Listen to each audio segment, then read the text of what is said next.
நடிகர் பிரகாஷ்ராஜுக்கு அம்பேத்கர் சுடர் விருது. விசிக தலைவர் தொல் திருமாவளவன் அறிவிப்பு.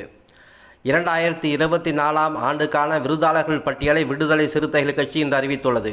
அதில் நடிகர் பிரகாஷ்ராஜ் அவர்களுக்கு அம்பேத்கர் சுடர் விருது, திராவிடர் கழக பிரச்சார செயலாளர் வழக்கறிஞர் அருள்மொழி அவர்களுக்கு பெரியார் ஒளி விருது, இந்திய கம்யூனிஸ்ட் கட்சி மாநில செயலாளர் இரா முத்தரசன் அவர்களுக்கு மார்க்ஸ் மாமணி விருது, இந்திய சமூக நீதி இயக்க தலைவர் பேராயர் எஸ்ரா சர்க்குணம் அவர்களுக்கு காமராஜர் கதிர் விருது, பேராசிரியர் ராஜ் கௌதமன் அவர்களுக்கு அயோத்திதாசர் ஆதவன் விருது, வெல்ஃபேர் பார்ட்டி ஆஃப் இந்தியாவின் முன்னாள் தலைவர் எஸ்என் சிக்கந்தர் அவர்களுக்கு காயிதே மில்லத் பிறை விருது, கல்வெட்டியல் அறிஞர் ஏ சுப்புராயுல் அவர்களுக்கு செம்மொழி நாயகர் விருதுகள் அறிவிக்கப்பட்டுள்ளது.